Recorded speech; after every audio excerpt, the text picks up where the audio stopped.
Hi everyone, welcome to this episode of Yoga Talks. I'm Burgundy. This is part 3 of Mudras and Pranayam, part 3 and the last one of the Mudras and Pranayam.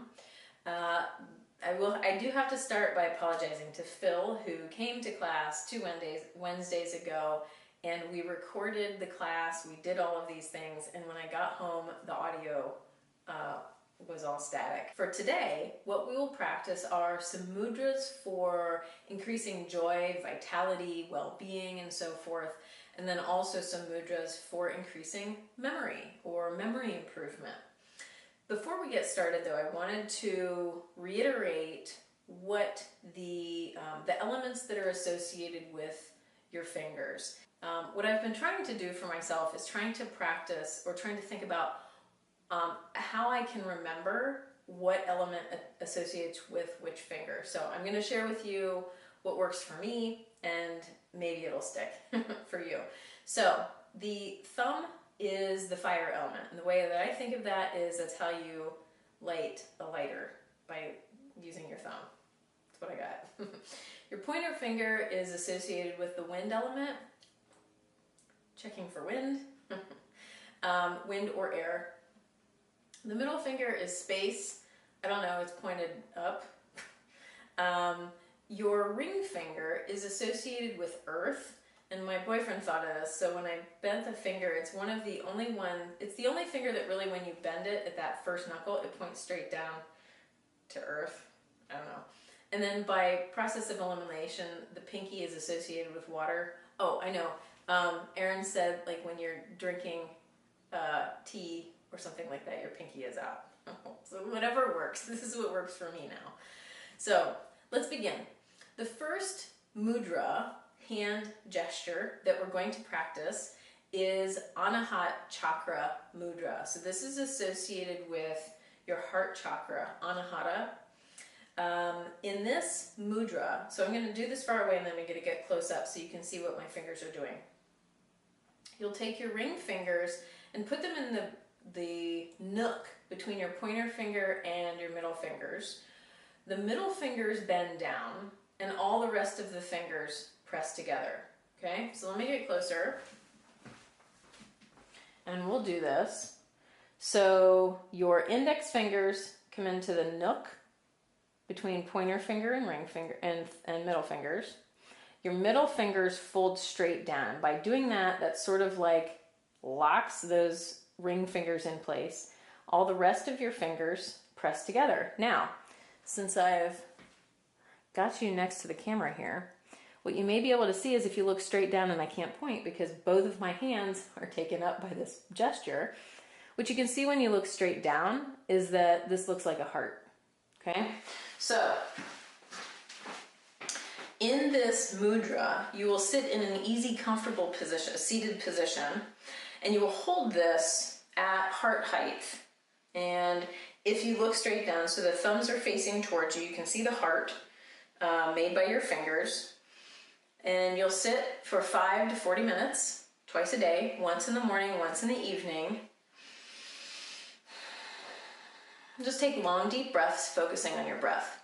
And this again is said to help focus on your heart chakra. And again, by focusing on your heart chakra, that helps to increase your joy and well-being. The heart chakra is interesting because all of the other major chakras, you have 7 major chakras from the root to the above the crown of the head. You have 7 of those. The root and the 1st and 7th chakra are paired, 2nd and 6th, so on and so forth. The 4th has no mate. And so when you're working on balancing your chakras, your heart chakra really needs to be good and solid and fulfilled. And so focusing on the center of all things is just as important as focusing on the root chakra, Muladhara, and working your way up. That's our first mudra. Next mudra, Prithvi Mudra. So remember, we talked about the ring fingers being the earth element. And in Ayurveda, if you look up, if you do a dosha test, so dosha relates to, or talks to the different types of body personality you are, kapha, pitta, or vata. And depending on the type of dosha you are, you may need to focus more on fire or wind or earth or so forth. So anyway, so this one, Prithvi Mudra, we're going to help increase the earth element. So when you are holding a mudra and the tips of the fingers are together, this is balancing the mudra, balancing the elements. When you have your thumb pressing into the pad of the nail bed of the finger, or if you have the tip of that finger going into the base of the thumb, that's said to increase that element. If you have your thumb pressing into the base of that finger, then that's going to help decrease the forces of that element. So in this one, Prithvi Mudra, we have the thumb pressing into the nail bed, and you are going to have the tops of your hands resting on the tops of your thighs, palms facing up. And in this one also, you're focusing on keeping your fingers engaged. So this isn't relaxed fingers, it's fingers to engaged. This is the mudra of earth, and that makes sense. And so this is, again, another mudra where you're spending 5 to 40 minutes, once in the morning, once in the evening, focusing on your breath, okay? Now these mudras, you aren't necessarily doing several different mudras in each practice. Maybe you pick one and you do that this morning, and you do that this evening, and maybe the next day you try another mudra, and find what works best for you, because depending on your dosha, depending on how you're feeling that day, maybe you need something different. Next mudra. Trishula Mudra, so T-R-I as in three, like Trikonasana or triangle pose. So Trishula Mudra is mudra of the trident, and so we are increasing the water element. So in this, again, you've got your thumb pressing against the pinky. Your other fingers are spread into a trident. So this is sort of like a double doozy here. You've got the water element being increased and the other three fingers. And so in this one, you're holding your hands at your shoulders. So again, these are mudras for increasing energy and joy, vitality, well-being, and so forth. So naturally, whenever you hold a pose, whether it's a mudra or an asana pose, when your fingers are up or your arms are up, this automatically, naturally increases your heart rate. So by holding this pose like this, you are going to be increasing your heart rate, which boosts your energy. Now this is a pose, this is a mudra that's recommended for only about 15 minutes, because this is all you need, okay? So you will sit like this, comfortable seated position, for 5 to 15 minutes. With this pose, if you are feeling particularly sluggish, if you're doing this first thing in the morning, what I might recommend is actually doing this with breath of fire, light sniffing through your nose.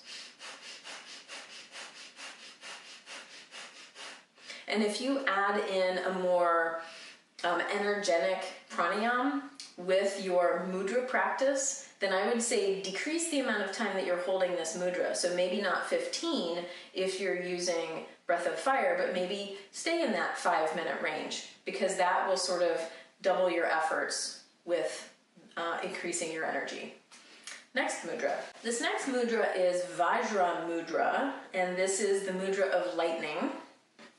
Simple enough. You have your thumbs next to each other, your index fingers next to each other.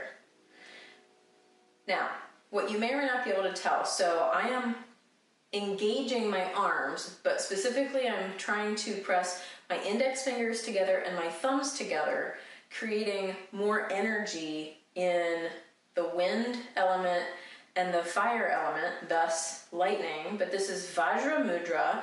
There's also a pose in yoga called Vajrasana where you're kneeling, sitting on your heels. That's lightning bolt pose. So if you hold yourself, if you sit on your heels in and engage Vajra Mudra, you're also increasing the energy that it can come from this mudra. If you add breath of fire to this, you might even increase it more. Again, this is one that you hold for 5 to 40 minutes, or that you focus on 5 to 40 minutes. So if you're adding in the asana and the pranayam, then maybe 10 minutes is all you need. And if you feel energized after 5 to 10 minutes, that's all you need. Once in the morning, once in the evening. With things like this where you're increasing your energy, I wouldn't say to do this right before bed though. You don't want to increase your energy. You don't want to get all hyped up right before bed. So maybe like before dinner, for example. So with this one, now this one's interesting because if you're practicing this first thing in the morning before you've even gotten out of bed, if you're laying down in bed, then you'll hold this just at your chest while you're laying down and breathing. You can still do breath of fire with that. If you're standing, maybe you're trying to boost your energy, maybe you're out somewhere, maybe you're at work. If you're standing, then you'll bring your hands to your head. You may even bring your arms overhead. And I know my arms just went out of the frame. But anyway, so you bring your arms overhead, or you can even have this, let me kneel down here, then this can even rest on the top of your head.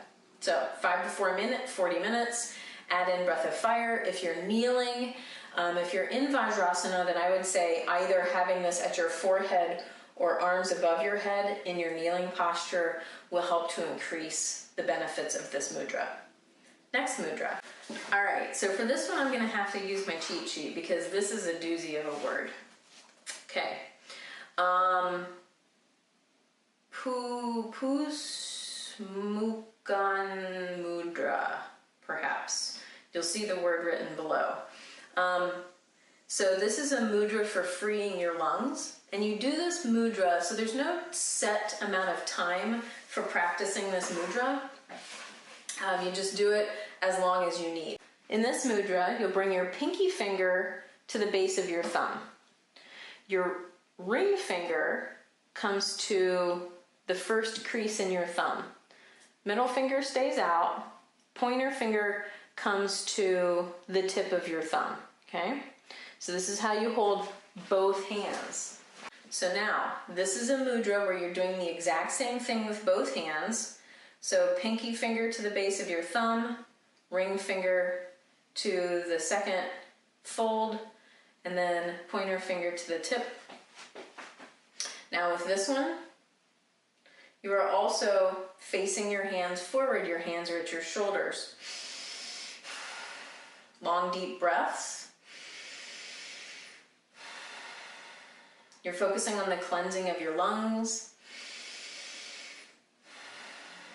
This helps to increase energy. Your fingers are up, your hands are up. This is going to increase your heart rate just by doing this. And you're just in a nice, easy seated position, once in the morning, once in the evening, as long as necessary to feel a boost of energy in this. Okay, next mudra. We're moving into mudras they actually have a couple different purposes. Primarily we're talking about memory improvement, but this one is for supreme awakening. This mudra was used by ancient yogis to increase inspiration and insight, and this is said to help with achieving a goal. So for example, let's just say you're trying to start a morning meditation practice. You would practice this one, and this is called, let me look at my notes, Dvitiya Uttar Bodhi Mudra. So Bodhi is an enlightened one. So we're working on this, using this mudra to become enlightened, for example. This mudra is very simple. So your pointer fingers are together, your left thumb is crossed over your right, and you're simply in a seated position, sitting like this, 5 to 40 minutes, first thing in the morning or in the evening, focusing on what it is you are looking to achieve, focusing on the thing that is that you're working towards. 5 to 40 minutes. Next mudra. This next one is Vairagya mudra. So this is the mudra of detachment. This is an interesting one. So we've practiced Gyan mudra. Simple Gyan mudra, pointer finger, thumb tip meeting, but you have your palms resting on your thumb, on your thighs, or wrists on your knees. This one, same hand position, except you're holding it at your waist. okay? And your palms are facing away. So this one, again, 5 to 40 minutes. When thinking of this, so this can have different purposes. When you're talking about memory improvement, for example, when you are detaching from something, if you have, for memory, if you have all of these extraneous thoughts and thoughts and thoughts, and you can't get your mind cleared, you'll use this mudra of detachment to help clear away thoughts so that you can have a nice, empty, open space for practicing meditation. Meditation in and of itself helps to improve memory, because clearing out your mind of these extra thoughts allows that space for the things that you need to truly focus on. It's like clearing your house helps to clear your mind. When things are in the right spot and not cluttered, then you can get what you need quickly and easily. It's always right there for you. And therefore your time is freed up. Instead of trying to find something in your jumble, instead you know right where it is, you can use it and move on. So perhaps you practice this one before Gyan Mudra in order to help clear out and detach. This is also a good mudra for detachment after, let's say, a breakup, after a relationship ends. So you can focus on emotional detachment, sort of maybe even addiction, for example. So anything where you are cutting ties from something, this is a good mudra for that as well. And maybe you also focus on the thing that you are detaching from. Okay, next mudra. This last one is Nirvan Mudra, coming from the word nirvana. So this is the mudra of liberation or freedom. This is a very potent mudra. So this is only recommended for maybe 3 to 5 minutes at all during the day, but each time you practice, so you might practice it only a couple times a day, but each time you practice it's 1 to 2 minutes. And so you're not going to do this for more than 5 minutes. It's said to be that potent. This mudra is best first thing in the morning for gaining the best results. Again, very simple hand movement. So you're bringing your thumbs together. So you're crossing your hands left over right. Your 3 fingers, pinky, ring, and middle finger come together. Your pointer fingers, the tips of your pointer fingers come together, okay? So you're holding your thumbs, pressing together. You've got your 3 fingers, well, 6, folded in, pointer fingers reaching up. Then you bring your forehead, your third eye, to the tip of your finger.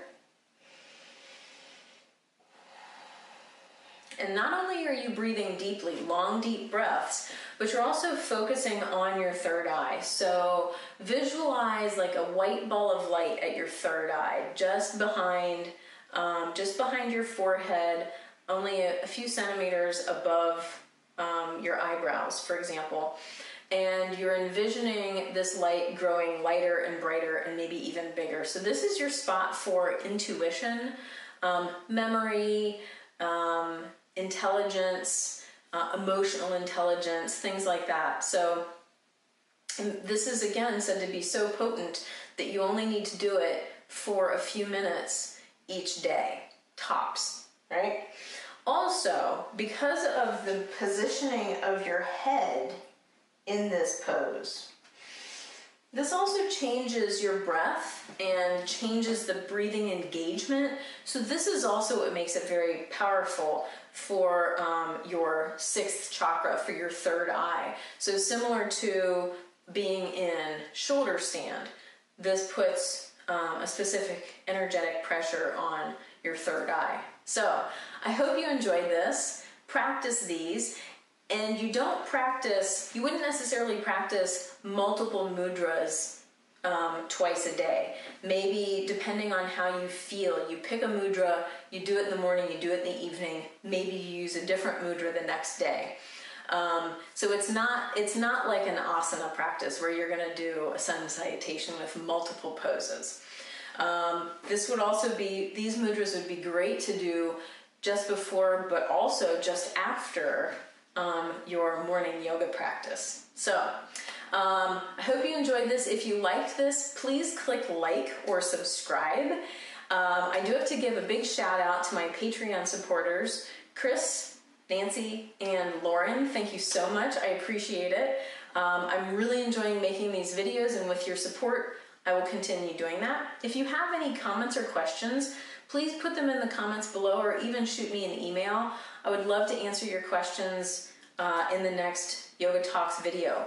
Yoga Talks happens on Wednesdays at Yoga Happiness Studio, 7:30 to 8:30. Coming up here in July, the topic for the month is death. We'll be talking about your personal experiences, either with loved ones or maybe a near-death experience.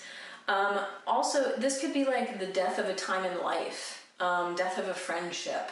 So we may be talking about all sorts of things. This will be a very open discussion. So have a wonderful week, and I hope to see you in class. This next one is Vaya Agara Mudra. No, let me pronounce this. Vaira Agaya Mudra. Agya. This next one is Vaya Agya. Vaira Agya Mudra. This next one is Vaya Agya. Vaira Agya Mudra.